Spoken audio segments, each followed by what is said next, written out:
Good morning, everybody, and welcome to the first JKMRC Friday Seminar for 2025.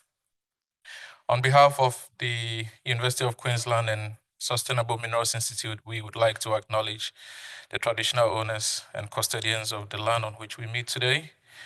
We pay our respect to their ancestors and their descendants who continue cultural and spiritual connections with country, and we recognize their valuable contributions to Australia and the global society.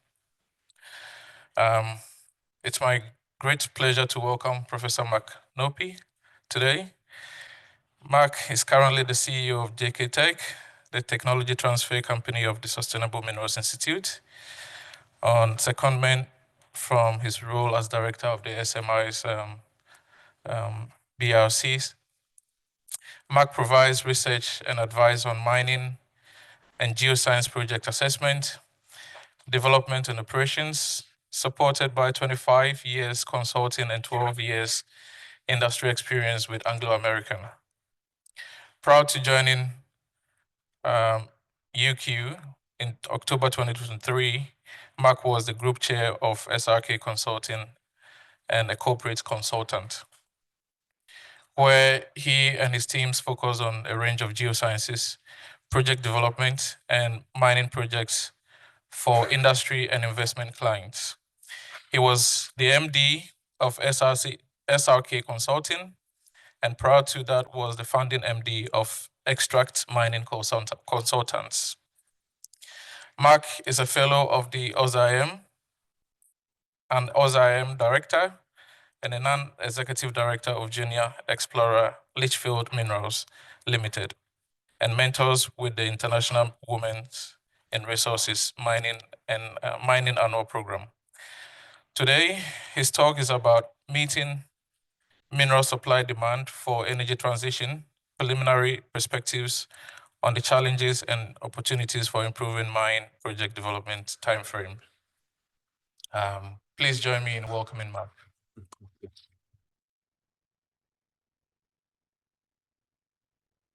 Thanks, Belson. So normally nobody reads out that bio, right? So well done. Yeah, so this morning is a little bit of a discussion about where we're at on a journey to discuss the demand, the requirements for meeting the minerals needed for the energy transition. And it's part of you'll see I'll put the background in. We're busy doing a preliminary scoping study on what could a more robust investigation into this topic be. And you'll see I've got Katerina and Tom's names there. They on the draft report that we're busy pulling together. So thank you very much. And there's been other contributors as well who I haven't specifically mentioned. So this is really an update on where we're at. So in terms of not spending a lot of time on the challenge, because I think many of us are well aware of this, but this slide is an interesting one in that the energy, in order to replace the energy from traditional sources of let's say, coal and gas and move to wind and solar as an example, the amount of metals that we need per kilowatt hour of production in those technologies is almost tenfold depending on what the solution is, almost tenfold compared to the same metal per kilowatt hour that we would have used from a carbon-based energy generation. So that's a fairly interesting statistic. When we look at, rather than our own personal views on the expectation and reason for the demand and this high demand, here's a couple of topics that we picked up in our research. So the top one there from COP28 basically indicated that at the time of that review, that in fact the projects needed to supply the metals needed should already have been in development, if not in production. And of course, we sit here in 2025, and there's a lot of that that's not yet in place. From the International Renewable Energy Agency, there was a comment there about the need for acceleration, so that second bullet point, in order to deploy renewable energy technologies. The fourth one there made the comment about if we don't meet not just the supply, but then actually put the technologies in place, the engineering solutions, then basically it constrains our ability to meet our climate mitigation plans. And I think we're all aware that that's already the case, right? The targets that were set, we already missed them. So what does that now mean in terms of climate management? And the other thing we've picked up in the last couple of years, and many of you would have seen and heard this rhetoric, basically governments are talking about how do we accelerate, for example, critical minerals projects. We see that kind of terminology, and I'll put some up later. Talking with mining companies, they're all talking about how do we streamline the development or the expansion of our operations, and we hear that being spoken about. So when we looked at this as something that's happening around us in terms of industry government, what we did within SMI is we actually had a look at, well, what could we do to understand this challenge and this dilemma? Just as further background, this is a good reminder from Ian Satchwell just on the importance that Australia plays. So as a small nation in terms of population, if you look at the size of that bubble, Australia's companies that are involved in exploration or project development, as well as what's not up there is our met sector in terms of mining, engineering, technology, services, research, etc. We bat well above our weight in terms of the number of people we have in the country. And that's partly because of Australia's endowment, but also because of the entrepreneurship that our people have on the global stage. So Australia plays a very important role.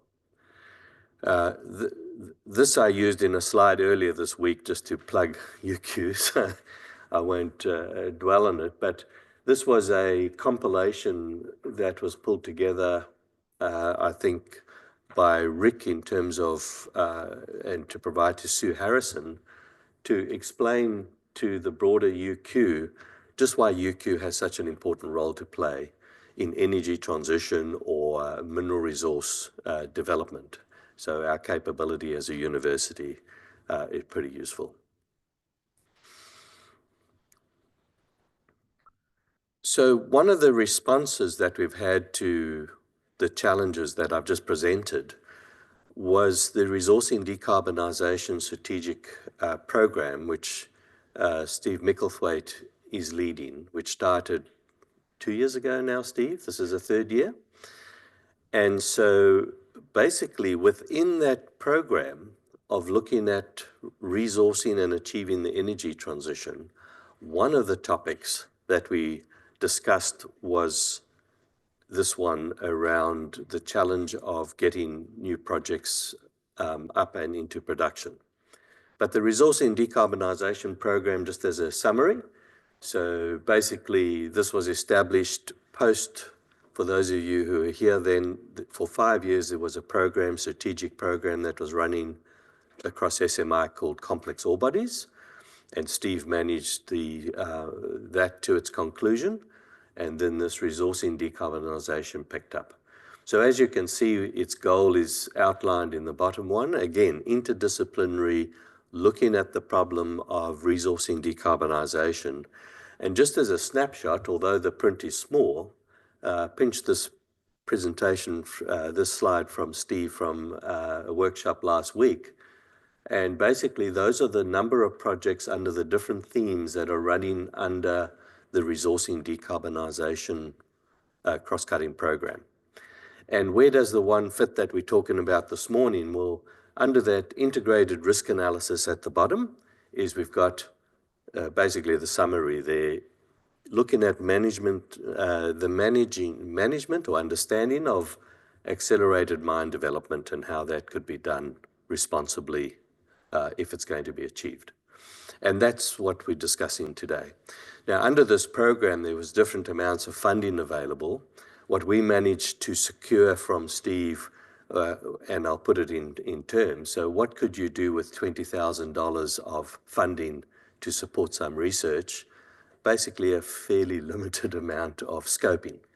And that's where we're at with this particular information that I'm presenting today. We're at the tail end of that source of $20,000 of funding. We're drafting a draft report, with the idea that we use this information to inform a more robust and holistic investigation and study into this problem. So this is a very preliminary, hence I put the word preliminary in the title. So I just thought, for context, let's understand what we've managed to do with what we had.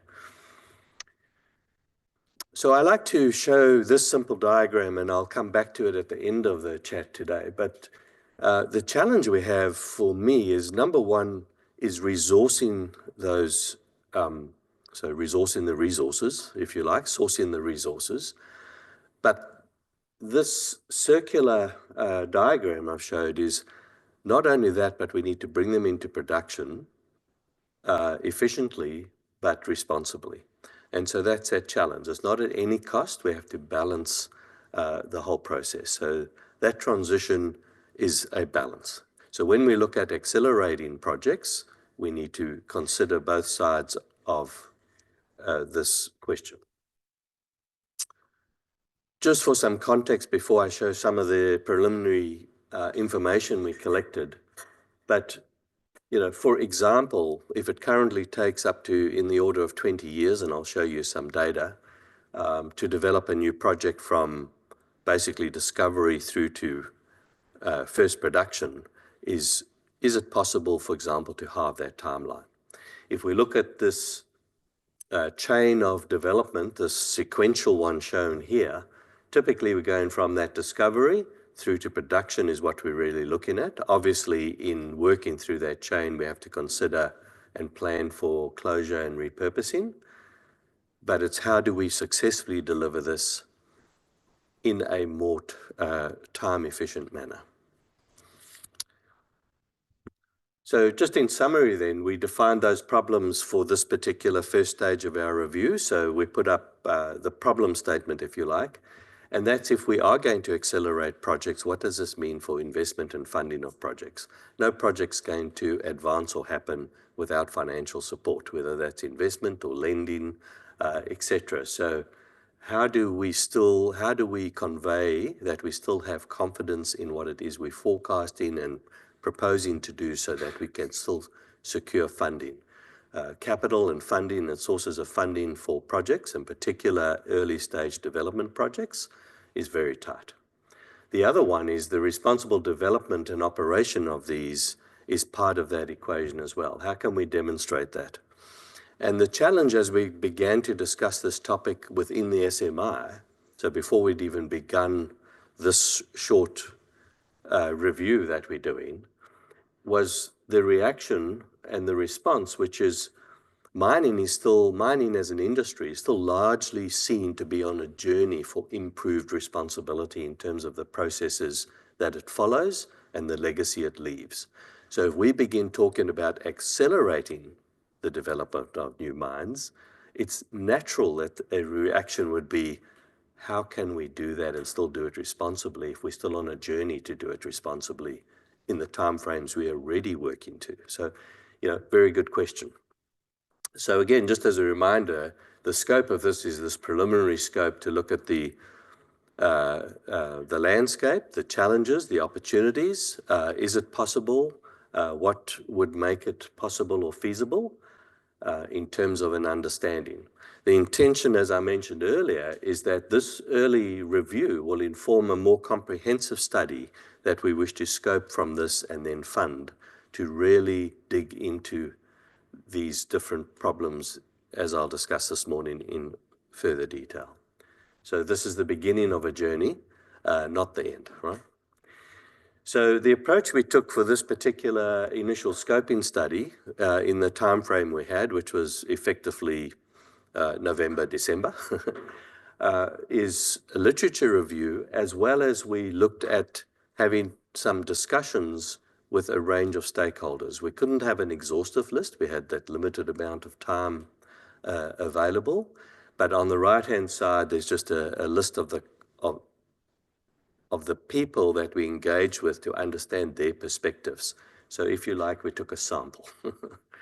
right? We took a sample from across industry. And what we did is obviously together with our research, we used the discussions and the topics that the individuals brought out to us to at least begin to capture some of the key points that we'd like to use to frame their future research.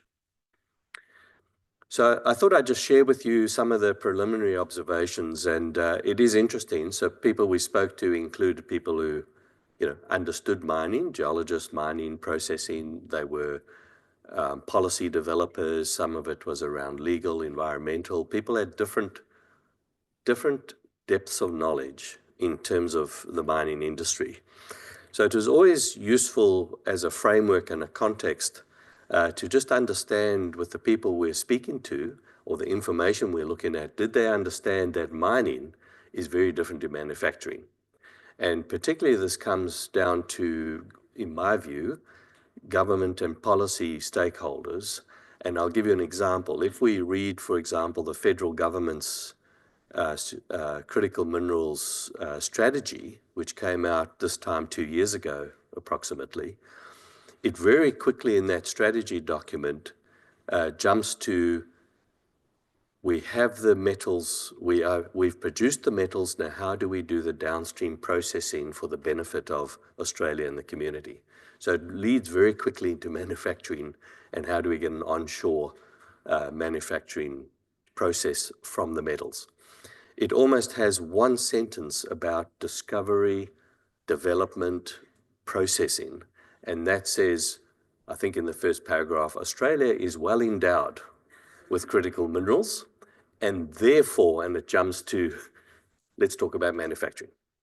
So anyway, I find that this is just a useful framework, right? We don't control our inputs. We sample, estimate, we take what we can get. We do the best we can. Only when we have the final metal or concentrate produced do we know what we had. Well, we back calculate what we think we had. But in manufacturing, we actually specify the inputs into our factory, right? We put really strict QA, QC, and we get products of known quality, for example, that we then assemble or use in our manufacturing. So very, very different. Mining is not manufacturing. And the other point, just a context slide, is mining is inherently a risky business. This is the problem with attracting funding. And when we look at funding early development projects from development to study before they actually are de-risked for production, it's a challenge, right? It's a challenge. Money, capital, investment has many homes that it can go to. Why would it come into a mining project? So people who do invest in mining are typically well aware of it, but it's interesting how many funds and whatever source of that funds are, even if it's the new development type loans that governments are putting in place to support, for example, critical minerals, they're not mining savvy. They don't understand the risks or the process, that there are risks in terms of achieving a final outcome and good risks of failure. That investment may not make it, right? May not actually end in a successful operation. So that's just context. One of the sources of information we looked at just to back up our anecdotal evidence on time frame for mineral projects was from the S&P Global database. And as an example, and these are averages, looking at from discovery to production, first production, these are the kind of timeframes on average, right? So it depends obviously on the project, its size, its metal, its local jurisdiction. But on average, pretty much 22, 23 years. US and Canada as an example on the left here, Australia sitting to the right, still around the 20 years, which is interesting. A local example, just to zoom in and see, well, how variable could that be? In Western Australia, in the Pilbara region, where iron ore mining has been running for, 60 odd years or so, developing a new project with a company who's been doing this for 50 years, 60 years, in a region that they understand well, where they've opened up many mines, it was on average taking them 16 years to move a project from effectively discovery definition through to first production. And the company that I was working with actually set itself a goal, and it said, could we halve that time? And could we halve that time purely with our own internal processes? So not the external permitting approvals, assume they are what they are. Could we halve the development time frame by making decisions early, by applying for permits early, by moving the way we collect and analyzed our own data, the way we made internal decisions, the way we advance projects? Could we halve that time? And they believe it's possible. Whether they realize it, not sure, but they're on a journey to get there purely through what's in their control rather than what's outside their control. So that was a great anecdote, again, helping inform the discussion we had before we framed this project. Just as a comparison, if we look at some non-mining projects, but related to the question we're talking about, so in this case, let's look at some renewable energy projects. So just looking at bullet 2 before bullet 1 there, should have swapped them. But in the early 2000s, the time frame it took to get one of these renewable projects, whether it be wind or solar, was between 7 or 10 years from basically proposal through to approval and construction. And more recently, that time frame is halved. So just using this as an example, it is possible to halve it if you actually, if all along that value chain, people understand and buy into the reason, and hopefully they're still not compromising. And basically our interpretation from that information and from this research was that in this case, that was mainly through approval stages for these new projects. People became more understanding, comfortable, understood them in terms of approvals. So that's an example.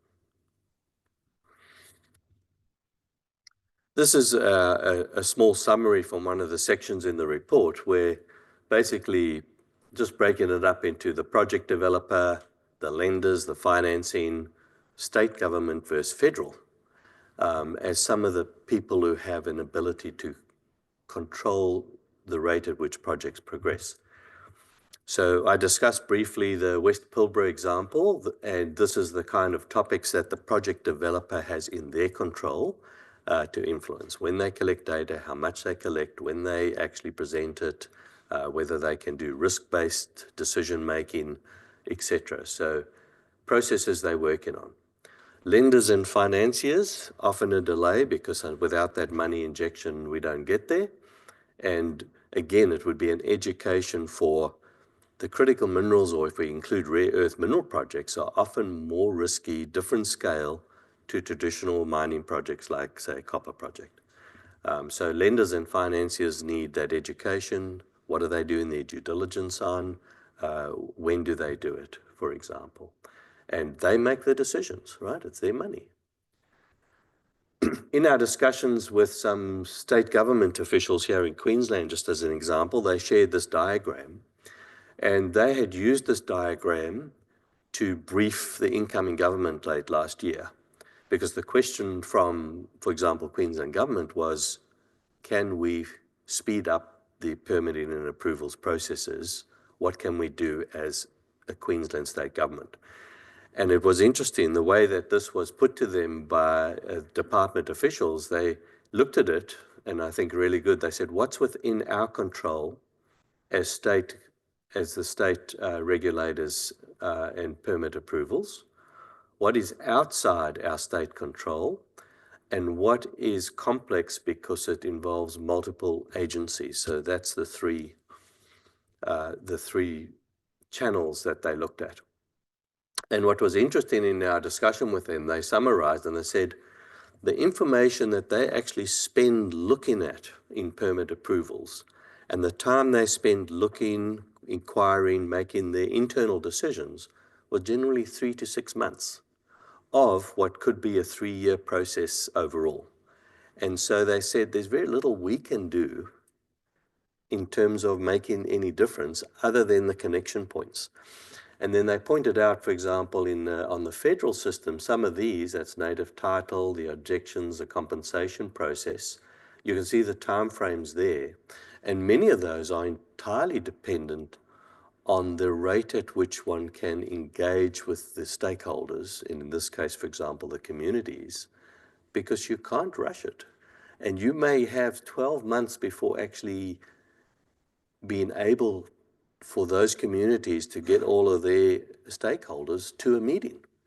And if you need another meeting, it could take another 12 months. So there's gaps. And so the delays are waiting time in many of these. And then the other complexity was when things moved between agencies.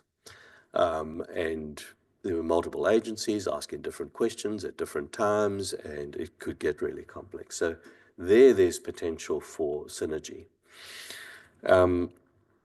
Steve and I were discussing the topic as well, and we thought the other one, and I'll bring it up later, is the other constraint is people capability skills. But one of the challenges that we face with these long time frames, with the delays, is that, for example, with the regulators, is they have staff turnover that then have to reacquaint themselves with what the question and problem was, and that this takes time. So it's actually that replenishment and re-education of the people involved you're dealing with can also result in a delay. Yeah. I think, well, we'll see what other topics come up. So that was pretty good.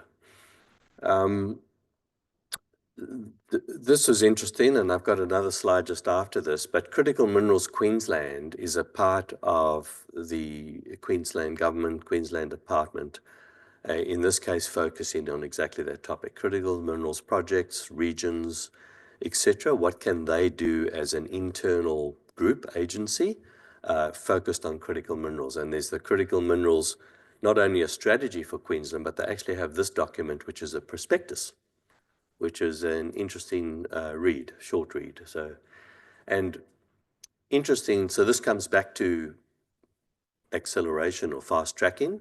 So in this document, they've made it quite clear. You can see the statement, and I've put those all in quotations directly from there. The global race to secure critical minerals is fierce investment competition. So there's our race for funding. And in their opinion, the Queensland government, as an example, is actively advocating and supporting the development, including the acceleration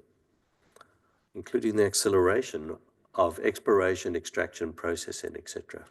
So in their prospectus, they're discussing some of what that means. So they definitely have the intent, but from our point of view of our review is, well, what does that mean? Right? What does that mean? What's involved? What risks are there? What are the challenges and opportunities? Because this is us understanding part of the problem. And again, they made this statement quite clearly. They dedicated to accelerating the project. Within this document, they provide an example of government funding initiatives to support this. These are, you can see they've obviously listed the Queensland ones first, and then a couple of broader federal ones. But you can see a number of those actually have the word in accelerate or accelerating. So it's a key activity that they see that if they provide in some of this seed investment, albeit those numbers are not really that big, but they are attempting to say, this is how we're going to help this acceleration process. So again, useful to understand, and then who the players are. They provided me, and this was great of them, just yesterday afternoon, this slide. So I've dropped it in as they provided it to me. But they provided an example for the Julia Creek Richmond critical minerals zone.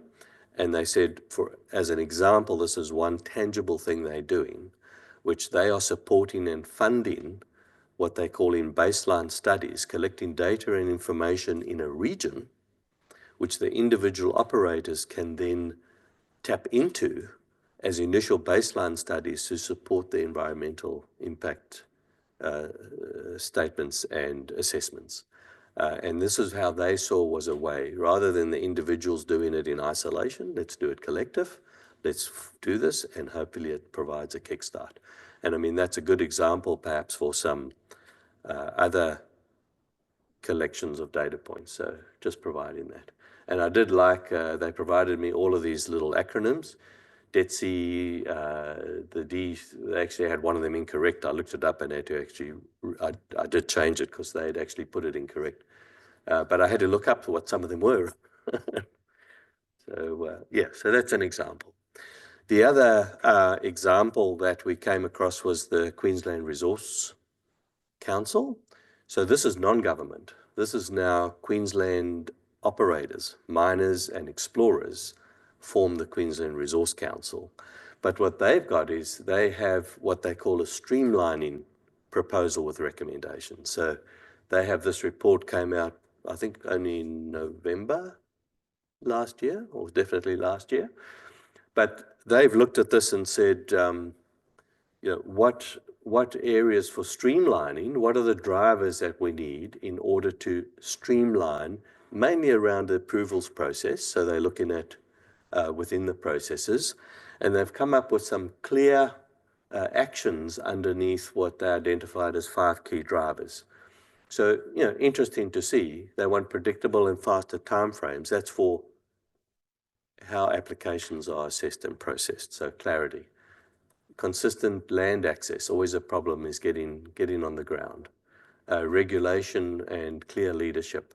Online approval, so they're looking at mechanisms and systems, and transparency in government. So they've looked at particular aspect around permitting in the permitting process, as an example, whereas, as I showed you, some companies are saying what's within our control. So this is an example of the kind of information that's out there. And I mean, this is really mainly a Queensland snapshot. Obviously, we'd like to understand that more broadly. So in terms of some preliminary collation of what this information is telling you, this is a work in progress, but what we've begun to do is to say, besides describing this, can we begin to develop a little bit of a matrix, a framework of what is the current as-is process for advancing projects, and in terms of the kind of activities that happen mainly around, let's call them more data, information, what do we do with information? And then here we collecting, well, what are some of the external processes or key overall processes which need to inform the progression of a project? Because what we want to map out in the next phase of work is make this a more holistic matrix or schedule of all of the activities involved, look at what the as-is situation is, and then begin to look at what all of these acceleration proposals are to say, well, what could the to-be look like? And then what are the challenges and or opportunities? And what would need to be done, in our view, as an independent review of this landscape, what kind of controls need to be in place to ensure this still happens responsibly? So somebody said yesterday to me, we're advocating for and supporting the acceleration of projects. No, we're acknowledging that this is something that is happening around us, and we'd like to be able to inform the conversation and provide an independent view to all stakeholders about what it means. That's where we'd like to end up with, my view, my vision. Just looking at some examples of what contributes to successful or unsuccessful project development. So the items on the left here come from a particular paper. So they've listed these topics. And on the right-hand side, I looked through the information that we've managed to collect from our interviews and other research, and just attempted to pull out some other key topics. Some of them would overlap with those on the left, be pretty equivalent. But just beginning to look at what are some of these key areas that are popping up in these different initiatives that we've identified and learned about, so that we can begin to identify and scope the next phase of work in order to capture these key activities. So I won't go through those in any detail, but just to share. What we have done in the current draft document is we've just begun really briefly to, either take away from some of our discussions on when we've said to people, well, what do you think is really important? And we've attempted just to bring that through into a summary to say, one of the key things is early engagement. So early engagement with key stakeholders, that could be community, that could be the government regulators, that could be the investment potential community. Lenders who are bankers normally want projects to be more advanced because they lend against a fixed, small, low risk of being paid back their loan. But investors like equity, private equity, they're willing to take a risk. But engaging, educating early, explaining why if one's looking to speed up a process or make a decision early or do something different to what's done before, people hate surprises, right? So if we engage early, discuss, it's not a surprise, educate, that's a key item to get at least understanding, which may then facilitate support.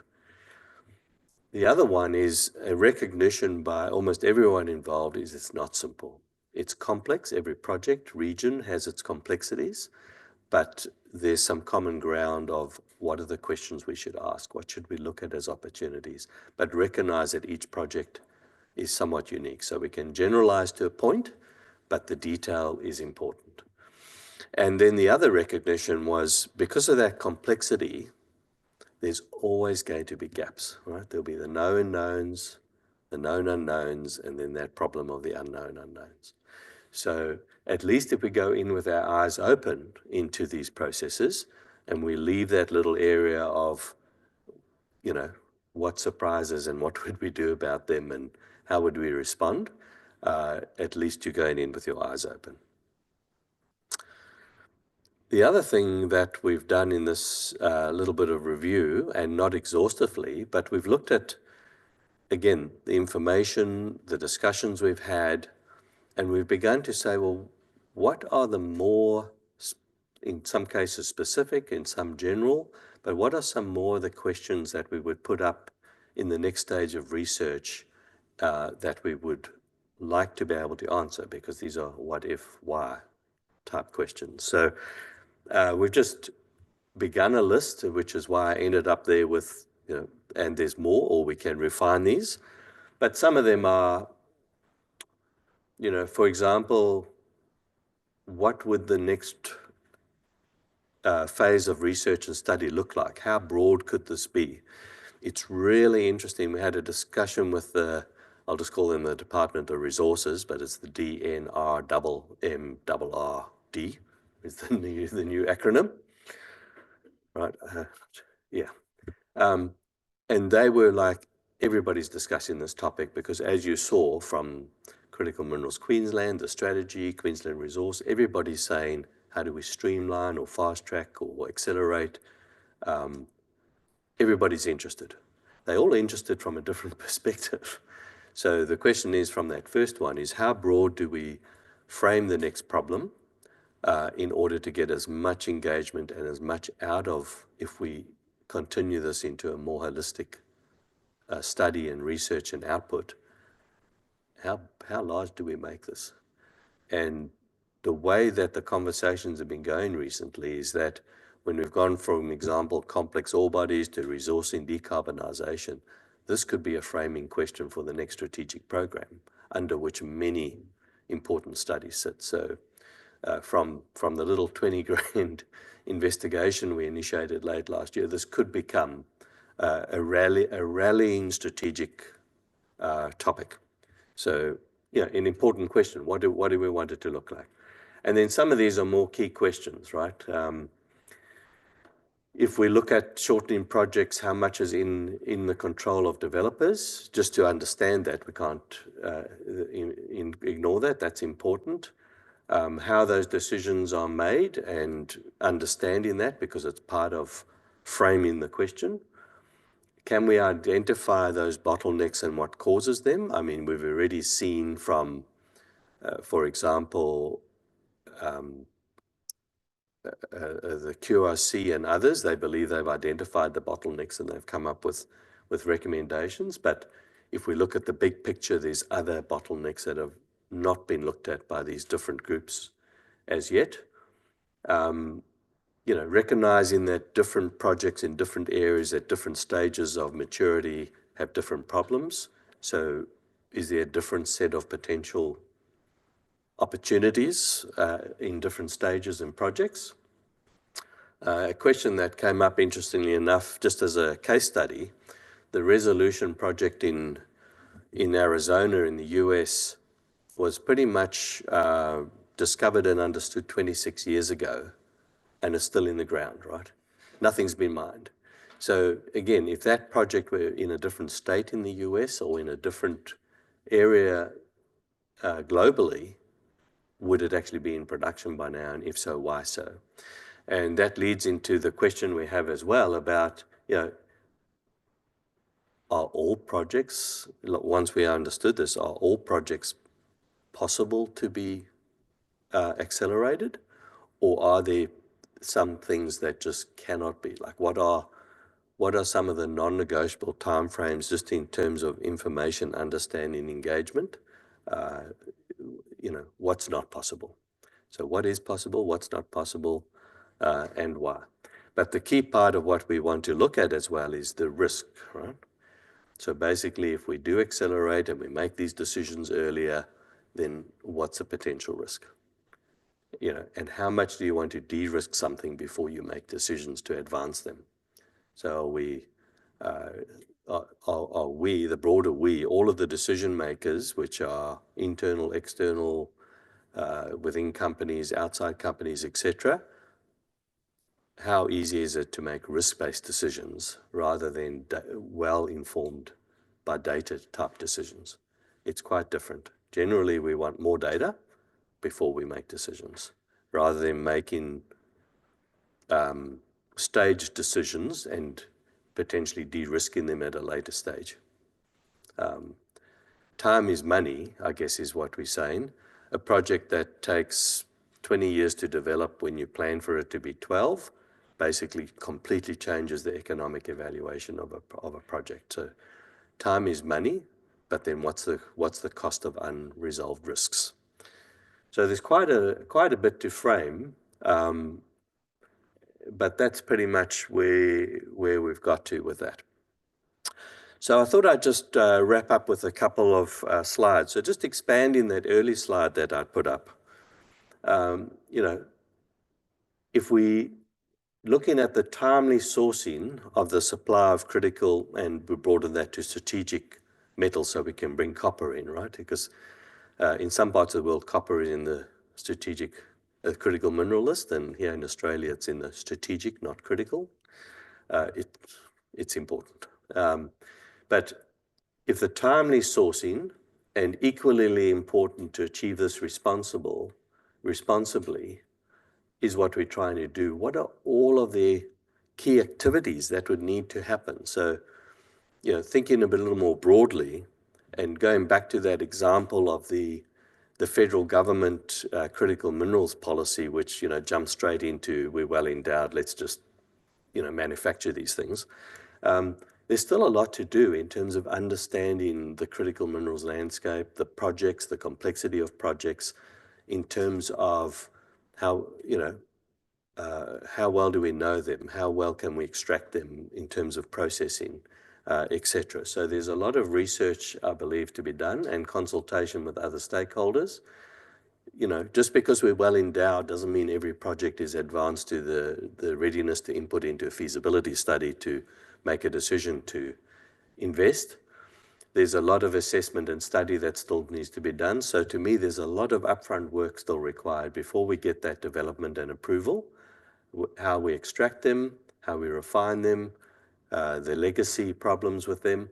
And an important one that I guess we touched on with that one around turnover in government agencies for permitting, but just the skills necessary to actually staff everything that it is we need to do in the time we need to do it is another very important constraint, right?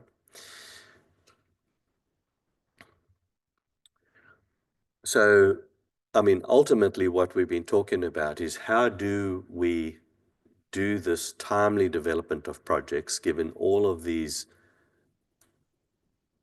questions we need to consider and address, and do that responsibly. That's really what this slide captures. So in terms of, finishing off, another view of mine is that the collaboration around this problem of developing critical mineral supply to feed the energy transition, to me, is a global problem. It's not a state problem. It's not an individual country problem. It's a global problem. And yet the collaboration that, or the lack of collaboration, appears to me to be one of the constraints. There's only so much money to support all of these activities, research, development, and yet we have diverse groups of people or agencies either funding research. It's just a little disparate, and the opportunity for me is that we need more integrated, collaborative application of effort in order to solve the problems that we see in front of us, to meet the supply and the timely supply of, in our case, the minerals, to support the manufacturing, to support the energy transition. There's still a little bit too much competition, not even cooperation, and never mind true collaboration, my sense. Lots of talk, slow movement to collaboration. So, how do we learn the lessons that are there to learn? How do we share these? And then how do we seek to improve it across all of these activities? When often we have these conversations, everybody nods and says it's a great idea, and then we go back and talk about it some more, right? How does it actually move? And of course, what concerns me is that this talk's been going on for years. This is not new. Our problem is not new, and there's still a lot of talk. Many of you probably heard the term or the concept of a burning platform, right? When is something so urgent that if we were all on the same platform, we would jump off it and do something differently, right? The burning platform is actually providing the solutions to have a positive impact on the climate change. And yet we're still all doing a lot of talk and competition about, I want to do it in my country or my state or my region. So I don't think that we're all on this burning platform. And that's a problem for me, because the problem is now. The problem is urgent. So that's what we're hoping to inform with this little bit of initial research we've done and that I've shared with you today. We want to take it broader, take it further, take it wider. And it seems that there's a lot of interest to do so based on discussions even in the last couple of weeks. So thank you.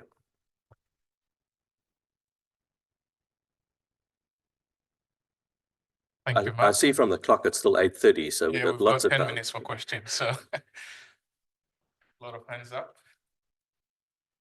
Thank you, Mark. That's a really great summary. There's definitely a gap in this analysis, and it's kind of touched upon, but it's not really there. There does seem to be a consistent assumption that if you found a deposit and the stuff is there, you can get it out. Julia Creek is a classic example. It is literally the toughest deposit I have ever encountered in my career, and I'm not the only one. And yet when we see all the studies that are being done on Julia Creek, from the slide that you put up from the Department of Queensland, we're talking about social, we're talking about environment. There's nothing there that is going to help us actually get the vanadium out. And there's a very good chance that we won't be able to, because this is literally the most diabolically difficult deposit I have ever encountered. And in your own analysis, you cover a lot of ground, but development of conceptual flow sheets is one line. And a lot of these new deposits, a lot of these critical minerals fall very, very far outside of the envelope of what we know and understand from a processing perspective. We don't know how to get the stuff out the ground. And we kind of do need to know this to make everything else happen. So. Absolutely agree. And that's why I guess in one of the summary slides up front, I said we still have a lot of research to do before we can develop these projects. Interestingly, just to talk a little bit to what I think is a misunderstanding by the people less well informed is as soon as somebody says, I have a project with vanadium or I have a project with whatever it is in, people immediately think it's a resource reserve, it's ready to mine. And it's interesting, some of you have come across, for example, here in Australia, we have something called the JORC code around resource reserve definition from a point of view of if you're public reporting, what do you mean if you talk about a inferred, indicated, measured resource in terms of your confidence? What do you mean if you have a reserve and a feasibility study in terms of the confidence from a understanding of that you understand all of the elements necessary to actually successfully extract the metal of interest? Now, the discussion around rare earths and critical minerals, because they're so new to many investors, many of those projects are almost at the really early exploration phase rather than more understanding with a long history. And in Europe, they've actually adopted a United Nations framework for discussing the maturity of projects because so many of the projects are not yet demonstrated to be economically or technically feasible, and yet people wanted to talk about them because they wanted to attract investment before it's even hit what the JORC code would use as definitions of resource. They're pre-resource. And the UN framework has a whole terminology group. And so in Europe, they've adopted that as their standard for being able to talk about projects. But my concern is investors are still pumping money into things that are almost conceptual with an understanding that it's more mature and challenge. Thanks, Mark. And I'll just add to that as well, this analysis is much broader than just some of the new critical metals that we're worried about. It also covers commodities that we have well understood for a long time. But the thing I just wanted to say was this is a work still in progress. It's still to be finished off. It's still got to go through an internal review. Can you explain to us how it will then be made available? Or do you want me to explain it? Please, you have the microphone. So, we've still got work to do. Yeah, so obviously people will be able to get it from you directly once it's in a complete form, I imagine. But then Resourcing Decarbonisation will have a link to this on its web pages, and we'll be aiming to also synthesize this into a larger project that will be made open access to the public at the end of the project by the end of the year. But this particular piece of work should hopefully be available before then. So do you have a timeline for that? It's nasty, eh? Nasty. It's nasty. Yeah, this is the deliverable, actually, was the PowerPoint. But Anita's got her hand up, so it'll take a while to get the mic there. But so we're at the stage of, I'd probably say, penultimate draft. So we've got to clean it up, internally review it, and then it's probably ready. The challenge we have is that, the context I put it in is this is a preliminary review at this stage with the amount of effort we've put in. And what we don't want is people reading more into it than what it is. It is what it is with what we framed, with the intent that it's a starting point to frame the next proposal. So within this work, we're not framing the next proposal. This is the input. So this is a step on the way. But that'll be, we'll try and make that quite clear because people will be reading it thinking, oh, you've done a year's work and, you're missing all of these important bits in your report. No, it'll be an 20-page summary of what I've just presented to frame the next stage. So depending on the internal reviewers and the review process, it could be ready in March, Steve. Just to go online, I think the talk has really generated a lot of interest, which is good. So the first question from Andy Reynolds is, will you conduct longitudinal studies of projects that were developed rapidly to understand how? An example is Karapatina. I don't know. Karapatina. Yeah. And his second question actually is, a recent study in British Columbia concluded that most project delays are caused by economic conditions, not permitting. Are you controlling for such factors? Yeah. So again, those are so two questions there. Certainly, the recognition is that case studies of what's worked well and not worked well to inform the study will be important because they provide real world examples. So that would be the intent of the more detailed study. In terms of economic cycles, absolutely spot on. The timing of is a project ready and is the pricing in the commodity market and the supply demand ready? You know, the fact that when we plan for projects and the time that we wish to develop them, we have assumptions of what the price cycle might be or the demand, it's often not the case, right? So I'll just give you an example. An executive of a development company in Canada, of a global group, the CEO gave a talk and he said, when I look at payback periods for projects, so economic cycles, he said, one of my personal KPIs when I look at the project is how many potential payback cycles could be in the life of mine of that project, because I'm not naive enough to think that the payback period starts from the day I start digging my first ore. Circumstances may vary, and so what is my risk position in terms of project payback? So yes, really important to understand how that fits. Yeah. Thanks, Mark. Firstly, also thank you to Eric and Belson for a successful kickoff to the seminar series. I think it's been great, and that was an amazing talk. I had a question. Firstly, do you think that we'll see our Prime Minister get in touch with Elon Musk and borrow the services of Doge to help with the acceleration? That's not a serious question. Maybe worth thinking about though. If you've got a chainsaw behind there, I'm not sure.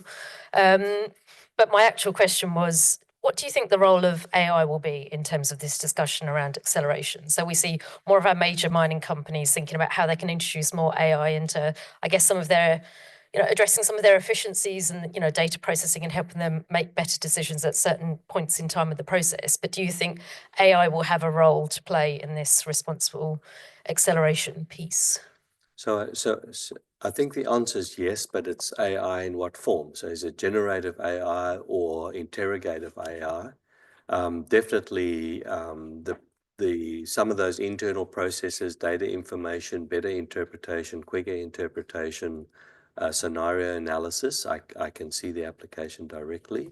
If we start using it to look at risk-based extrapolation beyond our data sources, then it comes with uncertainty of its actual application. So yes, in terms of even the disparate access of information to pull out, like I've seen a case study of AI used on the Queensland government's permitting processes policies, where the question was, if this is your source of data, not the internet of all things, but basically all the documents in the Queensland government's and I ask a question of how do I navigate XYZ, and it sources all of that information really quickly in an efficient way and tells you this is how you navigate this complexity. Even that simple example was amazing because it's a nightmare and people take wrong turns. Okay, yeah. So basically, in our pathway to net zero, the sustainable energy has moved to like a more like green energy industry. So basically, for example, in China, like the EV in the market is about like 53%, and I believe this number will keep going up. So my question is like, do you believe that there will be another boom in like specific minings like lithium and like as you mentioned, like we need much more steel to build like the wind turbines onshore and offshore. So yeah, will be another like just like the early 2000s, there will be a huge like steel mining boom. Will be another like a lithium sodium, because battery has a life. We need a lot of battery in the future rather than right now. Yeah, and I mean, that is the long-term consensus, because even with recycling, there's still got to be new machines built, the efficiency of recycling. So even with that built in, I mean, all of the arguments see a steady, sustainable need to supply additional metals and minerals to build those new technologies. I think what we see now is, because the market is uncertain, it's like, let's rush to develop. We've overdeveloped, the market's not there. So we're seeing this pinch swell volatility, but are we expecting a long-term stable growth? The answer is yes. Not stable, but a long-term average growth is the expectation. I'm just going to add, this is a personal view of mine that I often share with people, is we talk about energy supply as an alternative to the energy we currently use, but I don't see enough discussion on how we use energy and why do we need the same amount of energy to do the things we want to do, right? So we're looking at EV vehicles. We want that vehicle to be as big, as robust, as powerful as what we've been driving from a carbon-based fuel. Why? Do we need it? Could we go smaller? Could we go different types of transport? Could we use less energy? Here in Australia, second to the US or on par with it, our per person energy consumption footprint is ridiculous, right? But we want the bigger car, we want a huge house for 2 people or 4 people. We want the same or more in terms of our personal energy footprint than we need.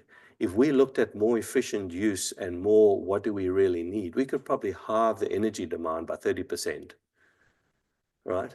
But no, we look into, no, I want the same energy, but I want it different, give it to me. So I think there's another side to the discussion. And me, I look at it and I say to people, your individual behavior can drive some of this change. And people say, yeah, but it has to be government level, industry level, they'll make the difference. I said, those are people, they're your neighbor. If you don't have that mindset, how are you going to take it forward into your business and decision making? So I just leave that with you. It's not just about supplying additional energy. It's about, do we need that energy that we produce? So I think that's a good note to end. Certainly the conversation shouldn't end here. So please join me in thanking Mark for